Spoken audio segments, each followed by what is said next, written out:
سلام وسناينا عخاتكم يكون كبرات خطات التزا شانل نايلو ميزينات سبورت حزنا قريبنا لنا نمولو مكتتالكم بأخبارات نعدم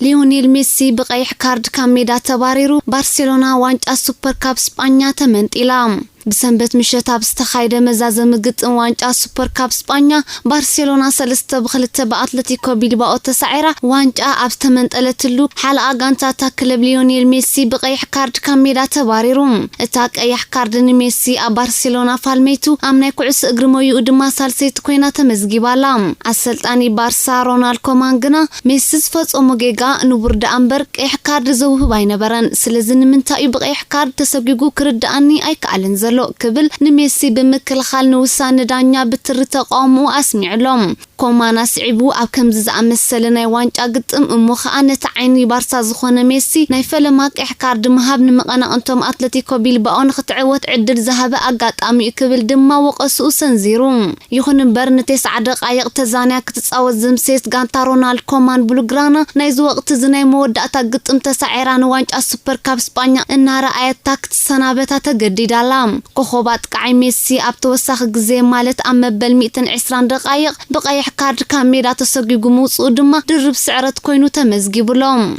دانيا نايت صوتا زنبر جيل مانزانو نتا ميسي زفصما جيغا كم زي رأيا يتحبيرو زلوم انت خونه بVAR مسترائتني ميسي قيح كارد توهب كوينا سلزرخبا اتود 36 عامت اسبانياوي دانيا كاميرا نميسي سقيقوهم امودوب غزي نايت صوتا غريزمان بزمزقبن كلتا شطوتات كلتا بحادة تمري حزم سيت أتلتيك بيلباو أما بلتيس عدق نايت قطم فيال بيري بزمزقبا حانت شوتو كلتا بخلتت أوتا دحر مزامئة توسخ غزي كتقلب عدل كتركب كيلام اسبانياوي أتقعي إيناكي ويليامز أما بلتيس عن 3 دقيق بزق تواصل سيت شوتو تحاقيزا خاء نسقوا سوبر كاب اسبانيا كسفسفن حاقوسا كتصنبلن بغيعام مع كان زينا دماني إيناكي ويليامز نبارسيلونا أتحلوا زبل ساقوان أدنا قوتن إنها باكو ودسقو عدل رخيبو مسيوم أبتاك أداويتا كوينا زي مسيسن بتمشت ميسن وانج السوبر كاب اسبانيا زخسرت برشلونة دما دنينا كاميدا كتوص ترايم ميسي بسنكتاك اي كارد بالصعب حاله قطمات اميدا ايكرانيوم بمسرت عنقص 56.8 حقتات سبورت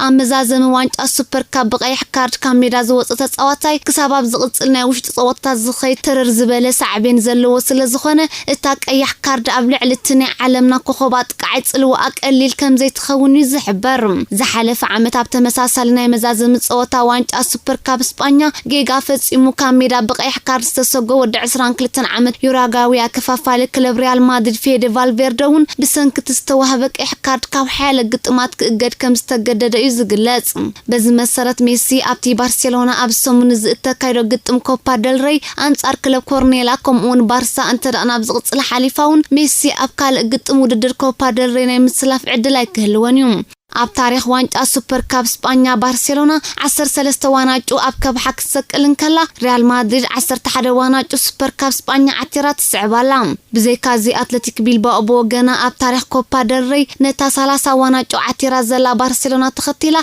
23 واناجو كوبا ديل ري سفسيفا كم زلا يحبر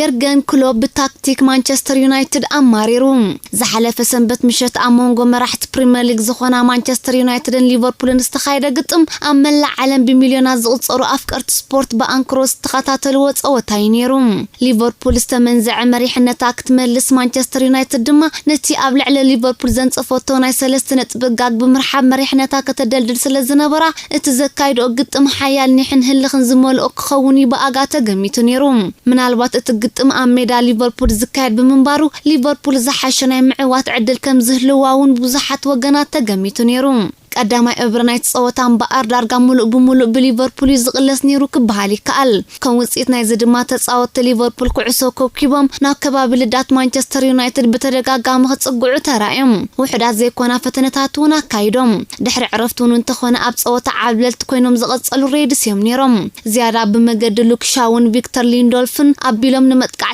ታት ሊቨርፑል ከም ኩኑ ዘምሰዩ ተጻወተ ማንቸስተር ዩናይትድ ውን ብመልሰ መጥቃዕቲ ሓደገኛታት ዝኾና ኳዕሳሱ ፈቲኖም ነይሮም ንኽልቲኦም ሓለውቲ ልዳት ዘሪቆን ምስ ሰኪዕት ዝተሰራሰራ ኳዕሳሱ ግን ኣይነበራን በዚ ኸኣ ጸወታ ብናይ ሓባር ውጽኢት ባዶ ተዛዚሙ ማንቸስተር ዩናይትድ ካብ ሜዳ ወጻኢ ማዕረክ ትፈላለ ብምኽኣላ ብ37 ነጥቢ መሪሕነታ ክትዕቅብን ከላ ሊቨርፑል ግን ናይ ካልኣይ ደረጃ እውን ክትዕቅብ ኣይከኣለትን ማንቸስተር ሲቲ ብሰንበት ምሸት ኣብ ልዕሊ ክሪስታል ፓላስ ብዘመዝገበቶ ገፊሕ ዓወት ተሓጊዛ ነጥባ ናብ 35 ክብ ስለ ዘበለቶ ንሊቨርፑል ገምጢላ ኣብ ካልኣይ ደረጃ ክትቅመጥ ክኢላላ ሊቨርፑል ድማ ብ34 ነጥቢ ናብ ሳልሳይ ደረጃ ክትወርድ ተገዲዳ ትርከብ ድሕሪ ትግጥም ኣሰልጣነ ሊቨርፑል የርገን ክሎፕ ኣብ ዝሃቦ ጋዜጣዊ መግለጺ ንሕና ኩዕሶ ተጻዊትና ክንስዕር ስለ ዝኣተና ንተጻወቲ ማንቸስተር ዩናይትድ እናደፋእና ኣብ ክልል ዳቶም ጥራይ ተሓጽሮም ከም ጻወቱ ጌርናዮም ድሕሪ ምባል ኣብ ጸወታ ኩዕሶ እግሪ ዓለም እቲ ዝኸፍአ ነገር ምስ ዓባይ ጋንታ ገጢምካ ከተብቅዕ ንብምልኦም 11 ተጻወታ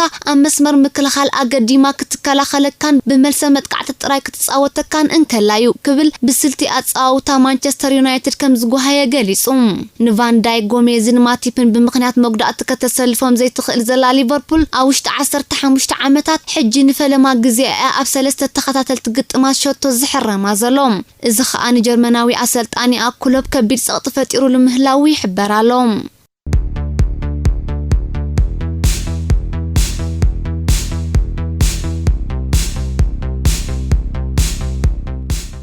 ሞሪኖ ብጋሬዝ ቤል ዓቅሉ ጸንቂቁ ኣሰልጣኒ ቶተንሃም ሞሪኖ ምስቲ ዝሓለፈ ክረምቲ ካብ ሪያል ማድሪድ ብልቃሕ ዝመጸ ተወላዲ ዌልስ ጋሬዝ ቤል ፍጹም ስኒስኢኑ ከም ዘሎ ተገሊጹ ስፓርስ ቲቪ ዝተባህለት ናይ ታክለ ወጋዓዊ ቻነል ብሰንበት ኣብ ዘርጋሓቶ ቪድዮ ስምዓኒ ንምዃኑ ምስ ቶተንሃም ክትጸንሕ ድሌት ኣለካ ድዩ ዋላስ ናብ ሪያል ማድሪድ ተመሊስካ ምስቶም ዝደስከሉ ክትጽንበሪኻ ትደሊ ዘለኻ ክብል ሞሪኖ ንቤል ኣምሪሩ ክቋየቆ ተሰሚዑ እዚ ኸኣ ሞሪኖ ብብቕዓት ናይ ዝወዲ 31 ዓመታት ከዓይ ዓቅሉ ጸንቂኡ ከም ዘሎ ዘርኢ ምዃኒኦም ብዙሓት ተንተንቲ ስፖርት ዝዛረቡ ዘለዉ ጋሬዝ ቤል ድሕሪ 7 ዓመት ዝሓለፈ መስከረም ናብ ቶተንሃም ካብ ዝመጽእ ንድሓር ኣብ ፕሪምየር ሊግ ኣብ ሓንቲ ግጥም ጥራይ ሙሉእ 9 ደቂቃ ክጻወት ክኢሉ ዘሎ ኣብ 3 ግጥማት ድማ ከም ተቀያሪ ኮይኑ ንውሕድ ደቂቃ ተጻዊቱ ብድምር ከዓ ን161 ደቂቃ ጥራይ ክጻወት ክኢሉሎም ቤል ዋላኳ ኣብ ግጥማት ሊግ ኤውሮጳ ዝሓሸ ናይ ምስላፍ ዕድል ክረክብ እንተኸኣለ ብቕዓቱ ግን መሪኖ ፈጺሙ ክወሓጠሉ ኣይከኣለናሎም ቶተንሃም ዝሓለፈ ሰንበት ንሼፊልድ ዩናይትድ 3-1 ኣብ ዝረታዓትሉ ግጥም ጋሬዝ ቤል ዋላ ከም ተቀያሪ ኮይኑ ክስለፍ ኣይከኣለን ሞሪኖ ጋንቱ ብዙሕ ኣማራጺታት እንከለዋ ንቤል ካብ ማድሪድ ብልቃሕ ከተምጽኦም ምምራጽ ኣጣዒስዎ ከም ዘሎ እዩ ዝሕበር ዘሎ ካብ ቅድም እንተኾነውን ኣብ ልዕሊ ቤል ኣድናቆት ከም ዘይነበሮ ዝንገረሉ ሞሪኖ ድሕሪ ትጋንቱ ብሰንበት ኣብ ልዕሊ ሼፊልድ ዩናይትድ ዘመዝገቦ ተዓወት ኣብ ጸወታ ደሚቆ ንዘምሴ ፈረንሳዊ ንዶምበለ ክውድስ ተሰሚዑ ኣብ ልዕሊ ዝኣከፋፋለ ዘስምዖ ዝነበረ ውደሳ ነቲ ኣብ መንበር ተቀየርት ኮይኑ ዝዕዘብ ዝነበረ ጋሬዝ ቤል ዝጎጢ ውስጠዛዊ መልእኽቲ ሓዘል ምንባሩ ይግለጽ ኣሎ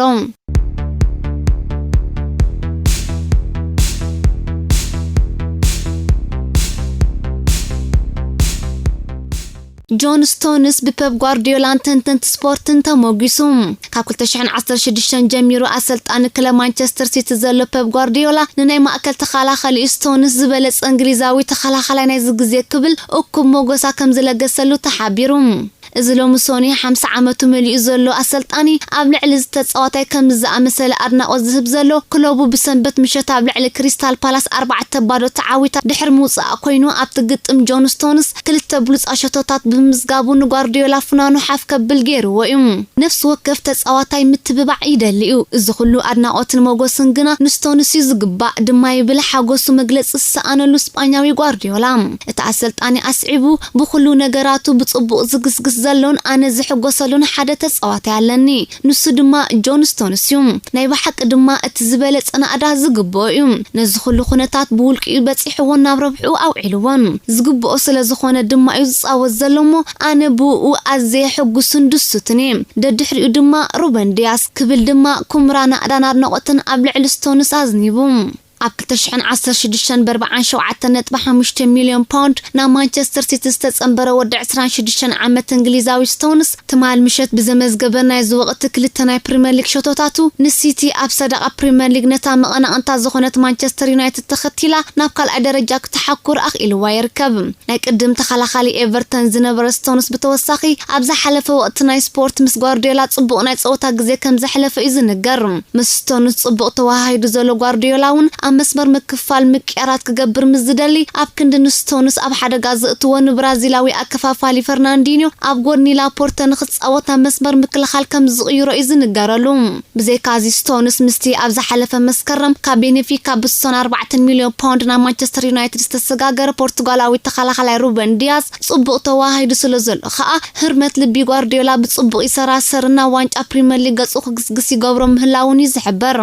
ኣብ ዝሓለፈ ናይ ሻምፒዮን ዓወታትና ኣብ መስመር ምክልኻልና ኩሉ ግዜ ስጡማት ኢና ነርና። እዚ ኸኣ ንጸወታና ኣዝዩ መሰረታዊ ነገር ምዃኑ እዩ። ሕጂ እውን ኣብ መስመር ምክልኻል ዝገበርኮ ታክቲካዊ ለውጢ ስለዘየለ ውህደት ናይዞም ክልተ መንእስያት ተጻወቲ ዓብይ ፍናናስ ኒቁን ይርከባሎ ድማ ኢሉ ካብ መራሒት ማንቸስተር ዩናይትድ ብክልተ ነጥቢ ድሒሩ ዘሎ ጓርዲዮላ ስቶንስ ኣብ ዝቐረባ ግዜ ብዘርእዮ ዘሎ ዝድንቕ ብቕዓት ካብ ሜዳ ኢትሓድ ወጻኢ ብብዙሓት ክኢላታት ስፖርት ሞገስ ይቐርበሉሎም። ብሰንኪ ዘየቋርጽ ቃንዛ ብርኪ ዝሓለፈ ዓመት ኣብ መበል 31 ዓመት ዕድሚኡ ጸወታ ኩዕሶ እግሪ ዘቋረጸ እንግሊዛዊ ተኸላኻላይ ሚካ ሪካርድስ ኣብዚ ግዜ እዚ ከም ተንታኒ ስካይ ስፖርት ኮይኑ ዝሰርሕ ዘሎ ስኮትላንዳዊ ኣሰልጣንን ተጻዋታይ ነበር ግሬሚ ስቶንስ ከምኡ ድማ ናይ ቅድም ኣከፋፋልን ኣብዚ ግዜ ዝኣሰልጣኒ ሃገራዊት ጋንታ ዓዲ እንግሊዝን ዘሎ ጋሬት ሳውዝጌትን ገለ ካብቶም ኣብ ልዕሊ ዝወድዕ 26 ዓመት ልዑል ተገዳስነትን ኣድናቆትን ዘርእዩ ዘለዉ እዮም።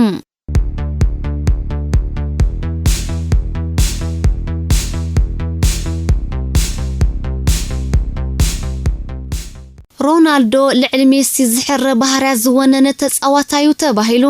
ኣከፋፋሊ ክለብ ጁቬንቱስ ኣርቱር ሜሎ ሜሲ ሮናልዶን ኣብ ውልቃዊ ደረጃኦም ዝረኣዩ ብዙሕ ፍልሊ ከም ዘለዎም ተዛሪቡ። እቲ ዝሓለፈ ክረምቲ ካብ ባርሴሎና ናብ ጁቬ ዝተሰጋገረ ወዲ 24 ዓመት ብራዚላዊ ኣከፋፋሊ ኣብ ጎድኒ ክልቲኦም ከዋኽብቲ ዓለምና ናይ ምጽዋት ዕድል ዝረኸበ ኮይኑ ንክልቲኦም ኣጥቃዕቲ ብምንጽጻር ሮናልዶ ካብ ሜሲ ዝሕረ ውልቃዊ ባህሪ ከም ዘለዎ ሓቢሩ። ኣዋል ሃገራዊት ጋንታ ብራዚል ዝኾነ ሜሎ ኣስዒቡ ክርስቲያኖ ሮናልዶ ካብ ሜሲ ንላዕሊ ርእሱ ናይ ምግላጽ ዓቕሚ ዘለዎ ተጻዋታዩ። ሮናልዶ ኣብ ስፍራ መቐየሪ ተጻወቲ እውን ምስ ኩሎም ተጻወቲ ፍኹስ ኢሉ ዘዕልልን ዝዋሳእን ክብል ደሲሚዲዮስ ንዝተባህለት ናይ ዩቲዩብ ቻነል ዝሓበረ ሜሎ ሮናልዶ ኣብ ኩሉ መቐየሪ ክዳውንቲ ተጻወቲ ንጡፍ እዩ፣ ምስ ነፍሲ ወከፍ ተጻዋታይ ድማ እዩ ዘዕልል፣ ምስ ኩሉ ተጻዋታይ እውን ጽቡቕ ዝምድና እዩ ዘለዎ ክብል ገሊጽዎሎም። ንሱ ብተወሳኺ ነፍሲ ወከፍ ሰብ ናይ ባዕሉ ናይ ውልቁ መግለጽ ባህርያት ክህልዎ ንቡር እዩ። ስለዚ ድማ ሜሲ ንባህርያቱ ዘይከም ሮናልዶ ብቃላት ዘይኮነ ብተግባር እዩ ዝገልጽ። ንኣብነት ሜሲ ኣብ እዋን ጸወታ ነታ ሰደድ ካሉ ኩዕሶ ኣብ እግሩ ምስ ተቐበላ እዩ በቲ ክንዕወት ኣለና ዝብል ሓያል ኒሑን መንፈሱን ግብረ መልሲ ዝህበካ። ነዚ ባህሪኡ ድማ ኩሎም ደቂ ጋንቱ እዮም ዝፈልጥዎ ኢሉ።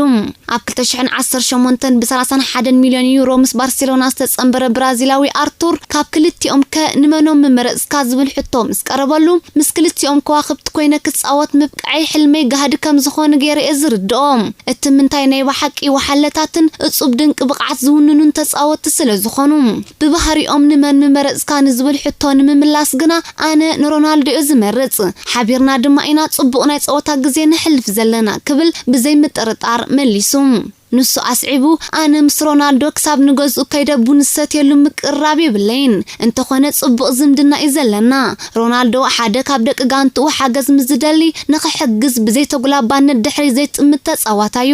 ብተወሳኺ ሮናልዶ ኣብ ግዜ ልምምድ መዓስ ከም ዘዕርፍ ዘይፈልጥ ኩሉ ሓገዝን ምትባዕን ድማ ዝገብረልካ ሰብ እዩ። ግዳይ መታን ከይከውን እውን እንታይ ክብል ከም ዘለኒ ኩሉ ግዜ እዩ ዝመኽረኒ ብምባል ይገልጽ።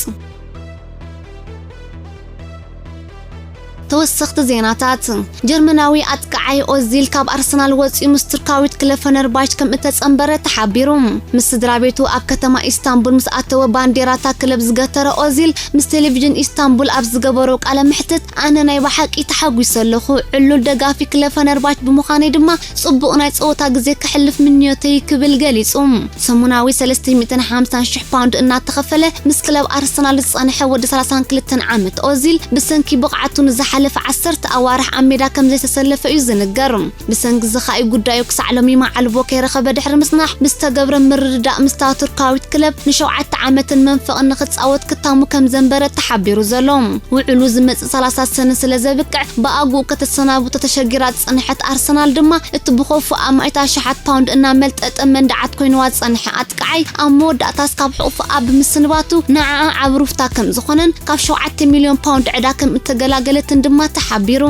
ኣብ 2013 ኣብ ኣርሰናል ክብረ ወሰን ብሰበረ መጠነ ገንዘብ ማለት ብ42.4 ሚልዮን ፓውንድ ካብ ሪያል ማድሪድ ናብ ኣርሰናል ብመንገዲ ኣሰልጣን ቨንገር ዝተጸንበረ ኦዚል ኣብ ኣርሰናል ኣብ ጽንሐለን 7 ዓመታት 3 ዋናጩ ኤፍኤ ካፕ ከም ዝዓተረ እዩ ዝግለጽ ብዘይካ ዝተዓወተ ዋንጫ ዓለም 2014 ኦዚል ንኣርሰናል ወኪሉ ኣብ 254 ግጥማት ክስለፍ እንከሎ 44 ሸቶታት ብስሙ ኣቕፂሩ ናብ 77 ድማ እግሩ ሓዊሱን እዩ ሎሚ ኮነ ሓምለ ኮነ ከም ዝበሃል ኣርሰናል ኣብ ፕሪምየር ሊግ ንክለብ ሌስተር ሲቲ ተኸቲላ ካልኣይ ደረጃ ኣብ ዝሓዘትሉ ናይታ ክለብ ዝበለጸ ተጻዋታይ ዝብል ክብሪ ረኺቡ ዝነበረ ኦዚል ብኣርሰን ቨንገር እውን ኣብ ክለብን ኣብ ሃገራዊ ውድድርን ብቕዓት ዘለዎ ተጻዋታይ ተባሂሉ ክነኣተ ሰሚዑ ምስ ፕሬዝደንት ቱርኪ ረሲብ ጠይብ ኤርዶጋን ምሕዝነት ከም ዘለዎ ዝግለጸሉ ኦዚል ኣብ 2019 ኣብ ዝተኻይደ ስነ ስርዓት መርዓ እቲ ፕሬዝደንት ዓርክ ርእሱ ስለ ዝነበረ ምስታ ቱርካዊት ክለብ ዘርብሕ መሃያ እናተኸፍለ ብምቾት ክጻወት ምዃኑ ተንተንቲ ይእሙቱ ቸልሲ ነቲ ኣዒንቲ ብዙሓት ዓበይቲ ክለባት ኤውሮጳ ማሪኹ ዘሎ ብሉጽ ኣጥቃዓይ ቦርሲያ ዶርትመን ኤርሊን ሃላንድ ንምፍራም መደብ ከም ዘለዋ ሓቢራ ብመሰረት መርበብ ሓበሬታ ደ ኣትሌቲክ ቸልሲ ነዝወዲ 20 ዓመት ወሓለ ተጻዋታይ ዝመጽእ ክረምቲ ኣከተፈርሞ እትሸባሸብ ዘላ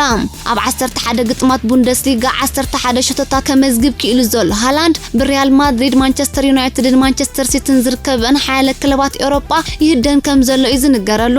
ሃላንድ ምስጋንቱ ዘለዎ ውዕል ድሕሪ 18 ዋሪሑ ከብቅዕ እዚ ይኹን እምበር ቸልሲ ዘይ ከምተን ካልኦት ክለባት እተጻዋታይ ውዕሉ ክሳዕ ዘብቅዕ ክትጽበዮ ኣይመረጸትን ብሑጋ ኣትያ ዝመጽእ ክረምቲ ንኸተፈርሞ ዝከኣላ ክትገብር ድማ ኣተዳልያ ዘላ ቸልሲ ንዝተጻዋታይ ንምፍራም ካብ 100 ሚልዮን ፓውንድ ዝዛይድ መጠነ ገንዘብ ክትቅርብ ወሲና ምህላዋ ዘመልክት ሓበሬታ እውን ይዝርግሓሎ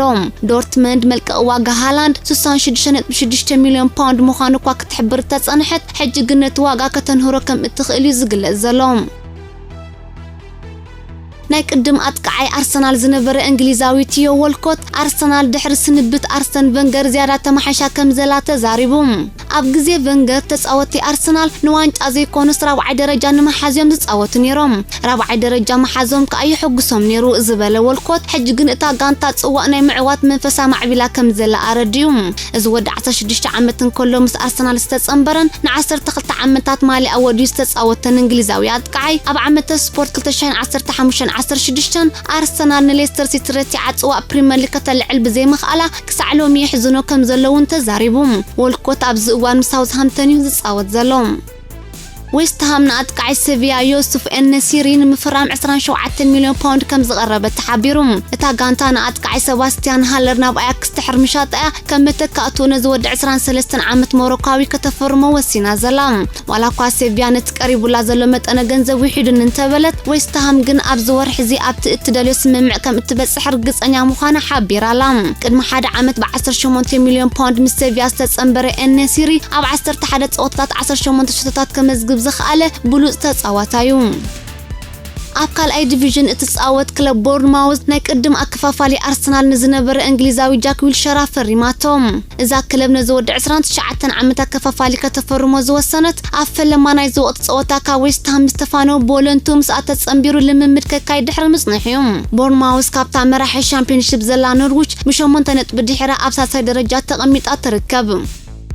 ኣጥቃዕቲ ሰሜን ለንደናዊት ክለብ ኣርሰናል ፒየር ኢሜሪክ ኣቦሜያንግን ኣሌክሳንደር ላካዜትን ነታ ኦዚል ገዲፍዋ ናብ ቱርካዊት ክለብ ፈነርባች ዝኸደ ቁጽሪ 10 ማልያ መን ይከደናን ይውረሳን ኣብ ዝብል ሓሳብ ብመንገዲ ኢንስታግራም ክትዓት ከም ዘካይዱ ተሓቢሩ